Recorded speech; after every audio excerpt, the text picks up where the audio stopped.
Hivi karibuni nafikiri tumefanya mpango tayari, tunapeleka hoja bungeni ili mambo ya kansa iwe national disaster. So kwa hivyo vile Excellency amesema ni ya kwamba tunaona ya kwamba serikali ingilie hapo kusaidia. Afya kwa ujumla ni jambo la county, lakini tunaona kwamba linahitaji national government tushughulikie sisi sote pamoja.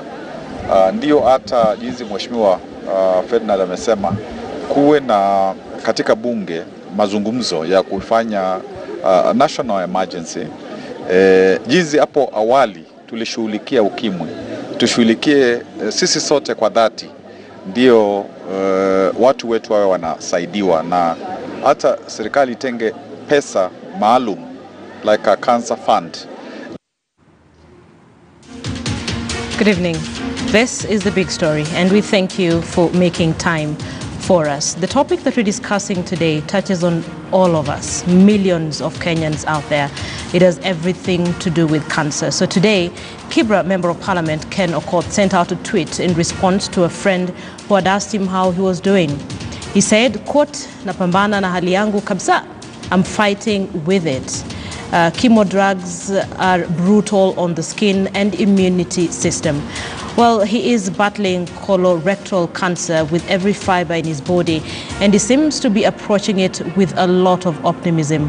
Okoth revealed his cancer diagnosis in February, indicating that the condition was discovered at a very advanced stage. It cannot be cured, just managed. That tweet caught the attention of Kenyans, with many praying for the Member of Parliament, urging him to fight the disease.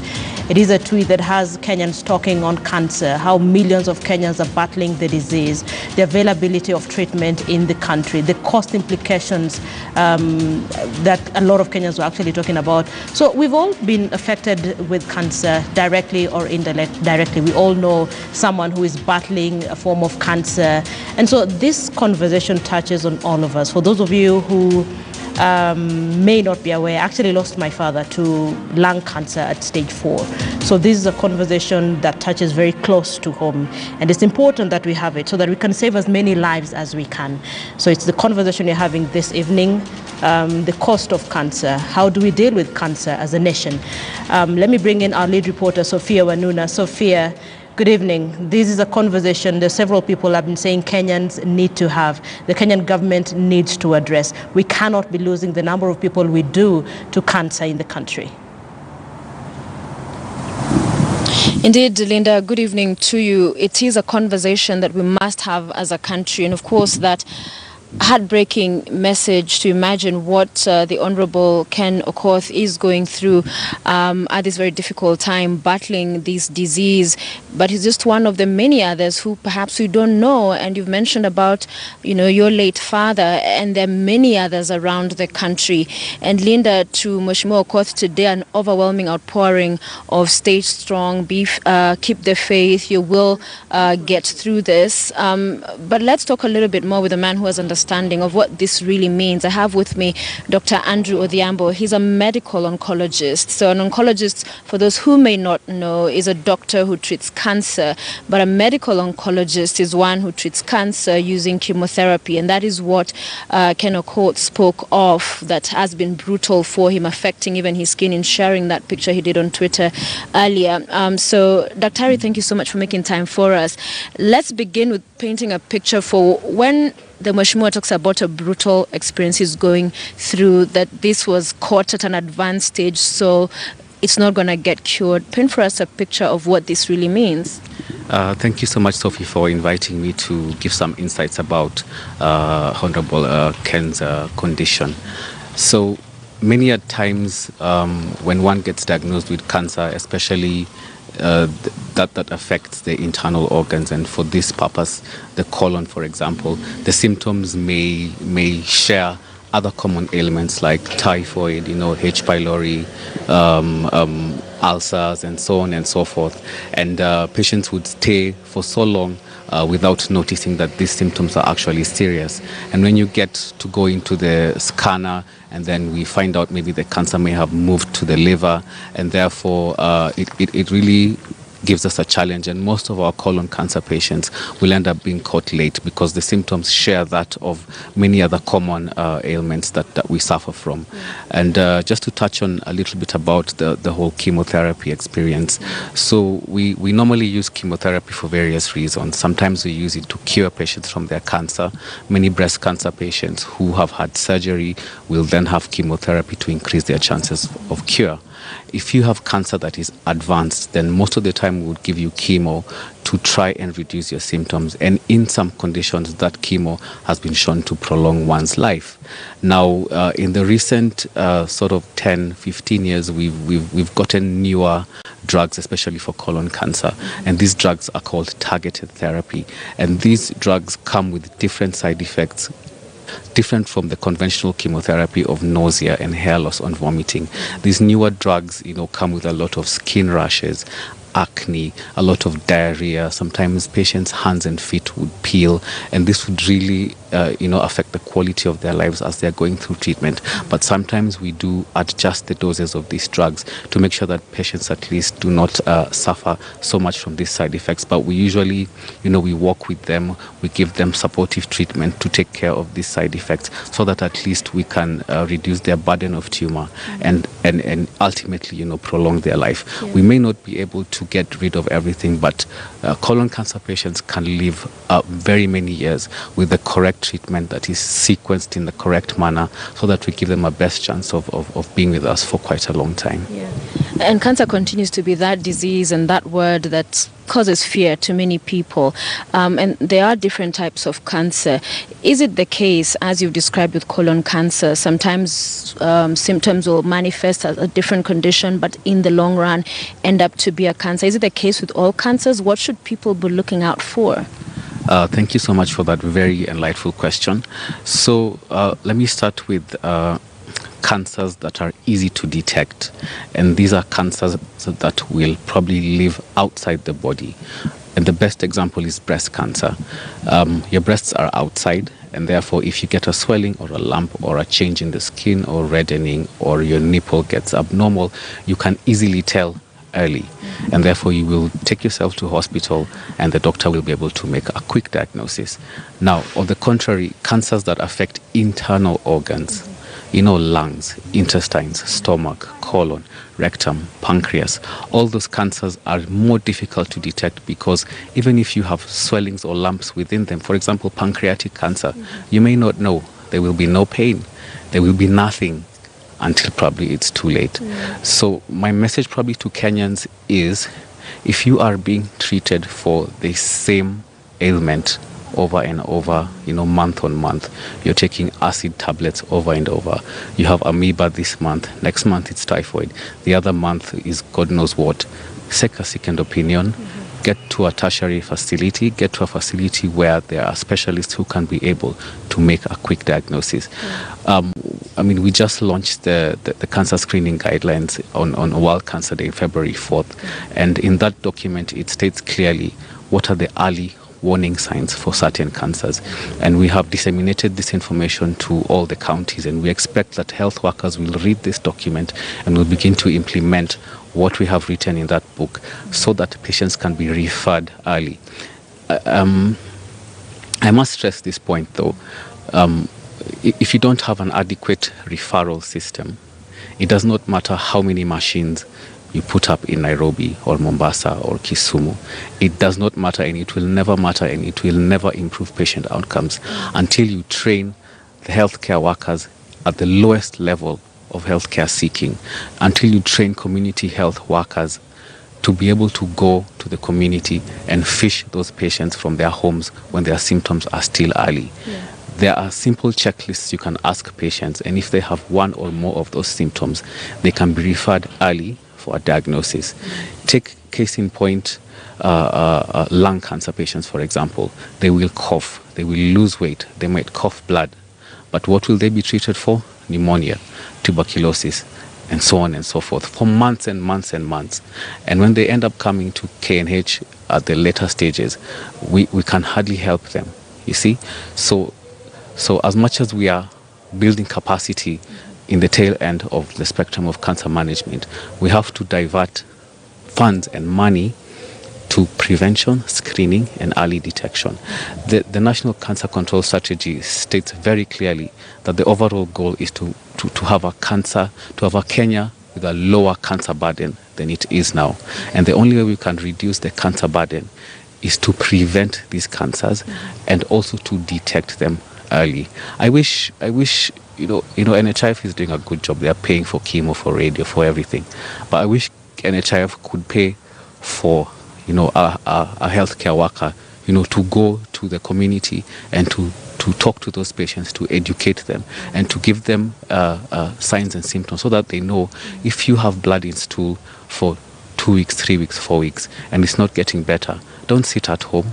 Go to the county hospital, get your testing, and then we can be able to know what cancer that you have and treat it early. Yeah. Somebody watching at home who may worry they may be at risk because of the genetic factor that several family members have suffered from a certain type of a cancer, that they may be predisposed. Is that something they need to have checked out, even if at an individual level they have had no symptoms? And tie that in for me with the fact that at the end of the day, as people look at what's going on around them, is there something they can eat to avoid, to prevent? Okay, so preventing cancer is an interesting topic. Sometimes the simple truth or the sad truth is that there are some cancers that you cannot prevent. You can only reduce your risk or at best try to catch it early. Case in point for colon cancer, if you have family members in your nuclear family, your mother or your father or your sister or your brother who has had colon cancer, and preferably if they were diagnosed at a younger age, then you need to begin screening. In those same Kenya cancer screening guidelines, we have outlined clearly what are the age cutoffs that are needed for screening. And if you have family members, sometimes if you have more than one family member, then you need to start screening earlier. We can do a stool test for those who are also at risk, or we can do what we call a colonoscopy, where we look in through your large intestine with a camera to try and see if we can find early forms of cancer. Mark you, colon cancer, if caught early in stage 1 and 2, more than 80-90% of the patients can be cured by a simple surgery, sometimes without chemotherapy. And sometimes this screening test probably will only cost you, maybe in the high-end hospitals, it might be $400-$500, but you can get this test for as low as $80-$90 in government institutions.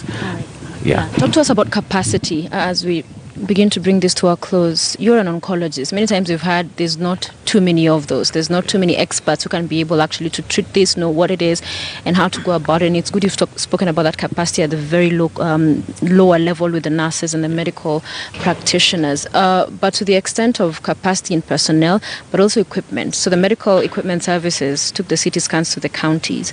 Also comment on, are these helping? So the overall impact is positive because it is not only helping cancer patients, but it is helping patients with other conditions. It is not only cancer patients who need CT scans. In fact, there are conditions that probably need those scanners more than cancer patients. So they are really helping a lot of patients. We are picking up more diagnoses now because of these advanced machines down in the counties. It is also reducing the waiting time and the queues in the cities, and patients can be able to have CT scans in Nyeri, in Kerugoya, in Kisii, in Mombasa without having to come to queue in Kenyatta for the same machine. So it has brought down the time, and therefore if we can get these scans earlier, then patients can start treatment earlier. But I must stress this. If you can have 100 scans all over the place, but if the patient is not educated, is not knowledgeable, or the patient is not referred early, you will do the scan and you will diagnose stage 4 cancer. And the outcome of that patient will not be any different for when you had not even scanned them, for example. You don't alter the survival of that patient, and the burden of cancer still remains huge even with that diagnosis. So we must, as much as we are investing in the tail end of the spectrum, the control strategy has 5 pillars: prevention, screening, early detection, treatment, survivorship. It talks about financing, it talks about research, for example. I work for the university and we are really struggling to get funds for cancer research. If we do not conduct our own research, how will we even know what types of cancer cancers we get, how can we treat our own cancers. We very well know now that patients with cancer in sub-Saharan Africa are diagnosed at a much younger age than cancers in the Caucasians in Western Europe, in UK, in America and Canada. The age is very different. Colon cancer patients in the UK, I trained there, they are old people, 60, 70. In Kenya, we are diagnosing 30, 20, 25, 40, very young patients. We need money for research to understand our own cancers, and that's the only way we'll get better at treating them. If we have funds, we can even do clinical trials. All these fancy new drugs that the Americans are using, we'll be able to get them from the pharma, and we can be able to improve patient outcomes. Yeah. So finally, how bad is the situation? Where are we in terms of how many people are suffering from various cancers in Kenya? So the latest statistics from Globocan, which is an international body that collects data on cancer, stated that as at October last year, the estimates were about 48,000 new cases per year, and 33,000 of those are projected to die in the same year. For colon cancer specifically, the document states that there are about 1,800 to 2,000 new cases of colon cancer per year. I believe this is probably a very gross under diagnosis, because many patients also succumb before we ever find out that they actually have the cancer. So the statistics are shocking. 33,000 per year means about 180 patients dying daily. So you can imagine, the numbers seem small, but you can picture 2 buses going up country, and they just keep crashing every day. Those are the numbers of cancer patients that we are losing every day. The newspaper is full of obituaries of cancer patients. Every other homestead, you just count, this one had cancer, this one had cancer, that one had cancer. Everyone is traveling back and forth to up country. Every weekend someone is going to bury someone. We have to reduce the burden of cancer in this country, and the control strategy document is there. We just need to implement it fully, and we should be okay. Dr. Andrew Odhiambo, thank you so much for making time for us. Dr. Odhiambo is a medical oncologist. Lindas, and we bring this back to you. One aspect we did not get to talk about with Daktari is around the cost, how expensive it is to seek treatment around this. But I know our colleague, Dr. Mercy Korir, is a subject she has been working on in a little bit earlier, and she'll be able to put for us into perspective, even for those who are seeking treatment, just what it would mean. For many, they're just hopeless. They can't afford it. And so they will lose hope, sit back and wait for whatever may happen. But at the end of the day, as Daktari has said, this is something that needs more attention in this country, Linda. Sophia Duda, thank you. The statistics are grim there. As of October last year, we had 48,000 new cases. So essentially, we're looking at 180 patients dying daily. We're looking at the burden of cancer on the big story this evening. Stay with us. We're taking a short break. We'll be having this conversation with Dr. Mercy Korir, who was at Aga Khan University Hospital today. There's something unique they are doing with respect to the fight against cancer. And we'll also be speaking to Banbela Ahura, who's a senior nursing officer, Cancer Treatment Center at Kenyatta National Hospital. He's been there. He's talked to some of these patients. He knows what they feel. He knows their frustrations. That's a conversation we're having after this short break.